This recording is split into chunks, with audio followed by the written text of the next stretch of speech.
नरेंद्र मोदी ने पिछले दिनों देश से ईंधन की खपत कम करने की अपील की थी, जिसके बाद उनकी पेट्रोल डीजल बचाने की अपील का असर अब देश के बड़े राज्यों में दिखने लगा है। पीएम मोदी ने खुद अपने काफिले में वाहनों की संख्या घटा दी है और एक मिसाल पेश की है, जिसके बाद मुख्यमंत्रियों ने भी अपने बेड़े में कटौती शुरू कर दी है। मध्य प्रदेश के मुख्यमंत्री डॉक्टर मोहन यादव ने अपनी जेड प्लस सिक्योरिटी के बावजूद काफिले को 13 गाड़ियों से घटाकर 8 कर दिया। उनके काफिले में वार्नर, काउंटर असॉल्ट जैसे वाहन नजर नहीं आएंगे।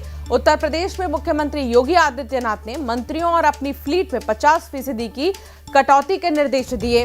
दिल्ली की बात करें तो सीएम रेखा गुप्ता ने सरकारी कामकाज में गाड़ियों की संख्या सीमित कर दी है और कार पुलिंग को अनिवार्य बनाने की ओर कदम बढ़ाए हैं। साफ है कि सत्ता के गलियारों में शुरू हुई ये मितव्ययिता की मुहिम अब आम जनता के लिए भी एक बड़ा संदेश है। तो अब क्या बदलाव देखने को मिल रहे हैं, ये अब आपको बताते हैं। खुद देश के प्रधानमंत्री नरेंद्र मोदी ने अपनी काफिले की गाड़ियों को कम कर दिया है और पेट्रोल डीजल बचाने की अपील का असर दिखाई देने लगा है।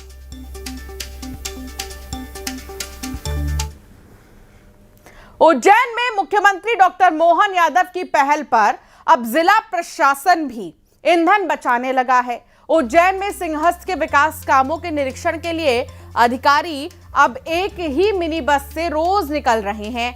आज संभागायुक्त आशीष सिंह, कलेक्टर रोशन सिंह और निगम आयुक्त अभिलाष मिश्रा समेत कई अधिकारी मिनी बस में सवार होकर गए। पीएम मोदी की ईंधन बचत की अपील के बाद सीएम डॉक्टर मोहन यादव ने बड़ा फैसला लिया।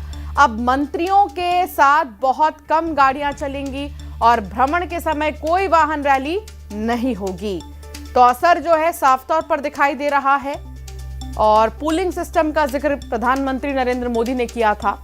उन्होंने कहा था कि पूल सिस्टम अपनाएं, ज्यादा से ज्यादा शेयरिंग में जो है आना जाना करें, इससे बचत होगी पेट्रोल और डीजल की। अब उसको फॉलो किया जा रहा है। शिवकांत आचार्य संवाददाता हमारे साथ जुड़ गए हैं। शिवकांत, प्रधानमंत्री की अपील का जो असर है वो अब दिखाई देने लगा है।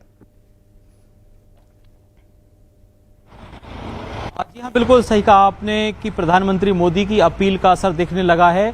और कल रात में ही मुख्यमंत्री डॉक्टर मोहन यादव ने भी इस चीज़ का ऐलान किया था कि वो भी जो है अब अपने कारकेट जो साथ में चलता था उसमें काफिले को कम करेंगे और उसके बाद अब उनका कारकेट घटकर केवल 8 गाड़ियों का रह गया है। केवल 8 गाड़ी जो बहुत अत्यावश्यक है, केवल वही उनके काफिले में चलेंगी। इसके साथ ही उन्होंने पूरे मंत्रिमंडल से भी जो है अपील की है कि वो भी अपने काफिले को छोटा करें, बहुत जरूरी होने पर ही आए जाएं। इसके साथ ही जो निगम मंडल में जितने अध्यक्ष हैं वो नियुक्तियां और जो पदभार ग्रहण कर रहे हैं उनसे भी कहा है बहुत साधारण तरीके से पदभार ग्रहण करें। इसके साथ ही जनता से भी सहयोग करने की अपील की है और को उसका असर देखने को भी मिल रहा है। आज ही 2 मंत्रियों ने भी इसके साथ ही ऐलान किया है कि वो भी अब अपने काफिले को छोटा करेंगे और जहां तक संभव हो सकेगा 1 या 2 गाड़ी से ही अपने भ्रमण दौरे कार्यक्रम पे निकलेंगे। तो कह सकते हैं कि प्रधानमंत्री मोदी की अपील का असर धीरे धीरे दिखना शुरू हो गया है। इसके साथ ही विपक्षी दलों से भी और आम जनता से भी अपील की है कि वो भी इस संकट की स्थिति में जब हमको जो विदेशी चीजों पर जिन चीजों पर हम निर्भर हैं, खासतौर से पेट्रोल हो, डीजल हो, गैस हो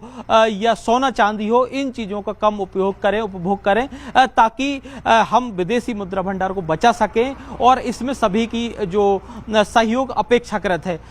लेकिन समस्या ये है कि अपील को कुछ लोग जो है या खासतौर से विपक्षी दल कहें वो पॉजिटिव लेने की बजाय उसको राजनीतिक दृष्टि से अधिक देख रहे हैं। ये जरूर एक बात देखने में सामने आ रही है। जी ठीक है, बहुत शुक्रिया जानकारी साझा करने के लिए शिवकांत।